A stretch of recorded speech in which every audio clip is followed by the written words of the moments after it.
I am the son of the white mare. I am the son of the white mare. I am the son of the white mare. I am the son of the white mare. Son of the White Mare is a 1981 Hungarian animated film from director Marcel Yankovic. And my God, what a feature. A true work of art in every sense of the word. This biting folklore is based off of an old work of Hungarian poetry of the same name, and it's a story that deserves to be preserved for eternity, especially when accompanied by such iconic, striking, unique, and spellbinding imagery. This is Yankovic's second cinematic effort, and while it was underappreciated and slammed upon its initial release, over time it won him accolades all over the world. This film has been universally acclaimed as one of the best animated films of all time, and has even been registered in the Olympiad of animation. It's a literal titan of the medium, with a legacy like no other, and I can't wait to dive in.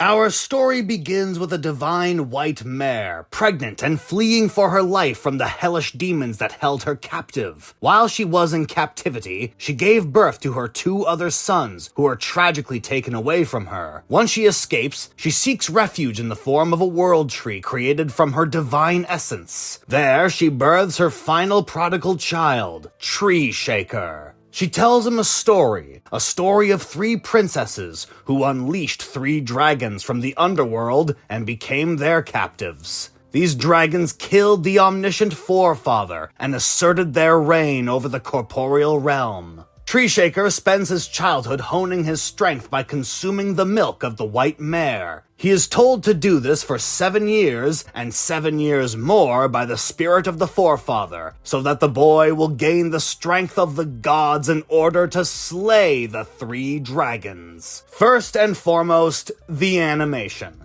Or, more specifically, the visual storytelling. The visuals and the writing are one and the same, beautifully recounting the Hungarian legends of old through the constantly shifting, morphing, and surrealist animation. There are several unbroken shots only using the artwork to transition from scene to scene. It's a very unique and clever method of telling a story. Its style and substance are expertly intertwined. And while there was a script written for the film, most of the information communicated is done through the storyboarding, blocking, and of course, the animation. It's incredibly impressive just how much is communicated, and in such an efficient and compact manner. Especially the first 20 minutes. This entire beginning with the white mare and Tree Shaker is a work of art itself. The tone is so haunting and yet oddly comforting. It has a wonderful storybook ambiance as the mare narrates the story of the three princesses and the dragons. And the amount of dedication the mare commits to the only child that wasn't taken from her really makes your heart swell, especially when Tree Shaker reaches his young adulthood. I'm not gonna spoil anything yet, but despite the short screen time we get with her, the mare is truly one of the greatest elements of the film just for her sheer aura and presence alone. Now, something I should mention is that the structure of this narrative highly abides by the rule of three, that is, 2 setups and a payoff.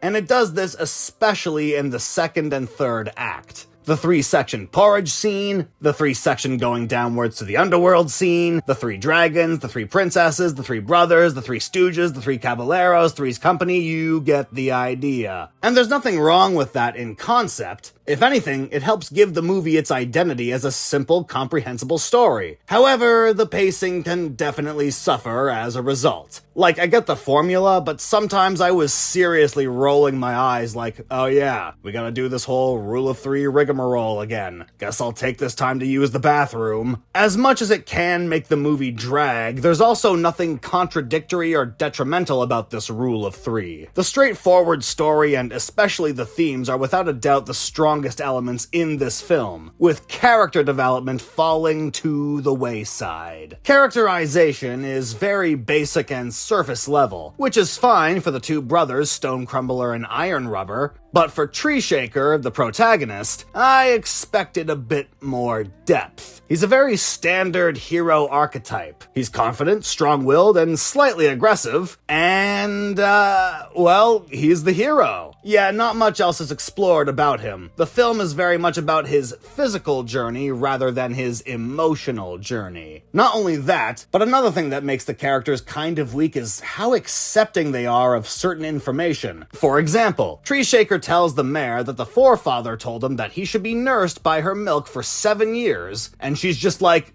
oh, well, of course. Obviously. And with Stone Crumbler, Tree Shaker just immediately goes, ah, you must be my long-lost brother. And Stone Crumbler goes, yes, I am. We're instantly best friends. Even the dragons are so willing to accept that Tree Shaker is just a family member of the princesses until the veil is lifted moments later. It's very ridiculous, and the character development is rather, non-existent. But that's nothing compared to my biggest hang-up with this movie.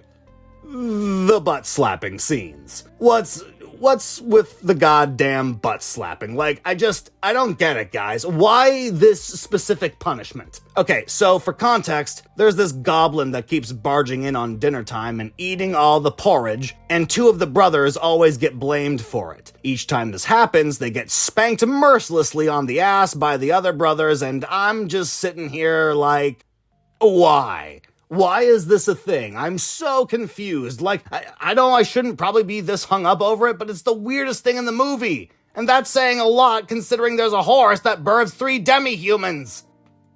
Anyway, spoiler time. Here we go.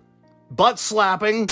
The 3 dragons. Let's talk about those bastards and what they represent. And if you want me to be pedantic, which I'm guessing you do, they're not actually dragons. One's a stone golem with his testicles dangling out. One's just a fucking tank. And one's a whole goddamn city. Very peculiar but intentional design choices for our hero to face off against. For context, Yankovic was working on this movie while Hungary was in the height of practicing goulash communism. This ushered in authoritarian values disguised as progress, and as a result, the imagery he implemented into the 3rd act of this movie was to reflect his disdain and critique for what this government brought. The iron-fisted militaristic occupation, the gentrification and bastardization of humble country life, and the brutish, brainless drones who are too far gone to care. Because of this blatant slander towards the government, the film that Yankovic suffered and labored over for 3 years was met with critical panning, disregard from general audiences, and quickly faded into obscurity. Politicians fucking suck, man. What can I say? Despite this, the film gained a cult following in the early 2000s, and recently a 4K restoration. And thank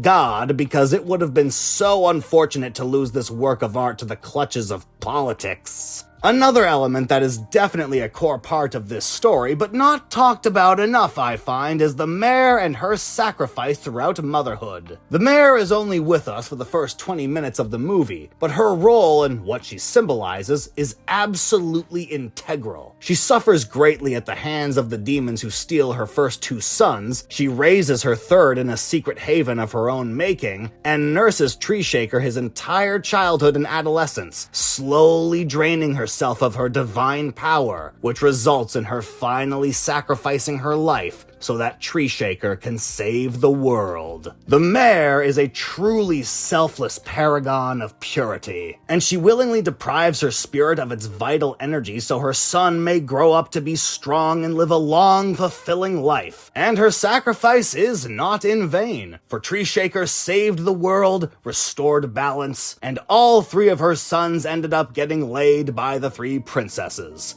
What more could a mother ask for? The Mare may not have much screen time, but her presence, purpose, and overall contribution to the story are absolutely essential. She's the sacrificial lamb that sets the story in motion, and I love how she's portrayed and performed. Now I suppose it's time to discuss flaws. We've already covered the pacing issue thanks to that ever-prominent rule of 3, but there's one other damning shortcoming with this movie. After Tree Shaker defeats the dragons, saves the maidens, and sends them back to Earth, the rift to the underworld closes, and he thinks his brothers betrayed him. But it's okay because he meets a griffin, collects wine and rams for him, he sacrifices his leg, the griffin gives it back, he hates his brothers for 5 seconds, and then he forgives them, and nothing of value was gained from this plot point. What the fuck was that for? This whole betrayal and forgiveness element adds pretty much nothing to the themes, characters, story, anything. I'm assuming this was part of the original text, but I think it should have been cut for cinematic efficiency's sake. It's very weird. And at the risk of an anticlimax,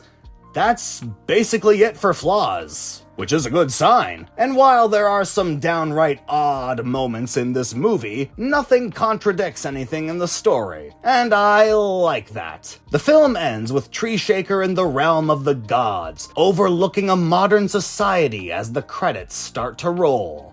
There are a couple ways you could look at this. Perhaps he's looking down in disappointment, as the very dragons he fought to defeat manifested themselves in the world of the mortals. Or he's completely indifferent and just observing us foolish mortals caught in our squabbles and turmoils. Or maybe there's a secret third interpretation, I don't know. Either way, it's a very haunting visual to end on, which is appropriate because this is a very haunting fable. While the hero saves the day and slays the dragons in the end, history drones on and the same evils resurface under different faces. A never-ending cycle. A history cursed to repeat, rhyme, and reflect itself for eternity.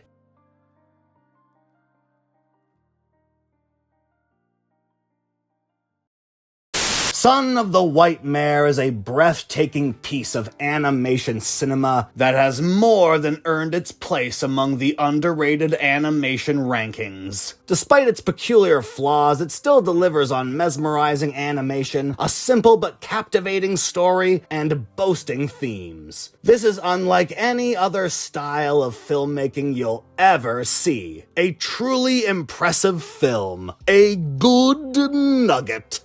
And I like it.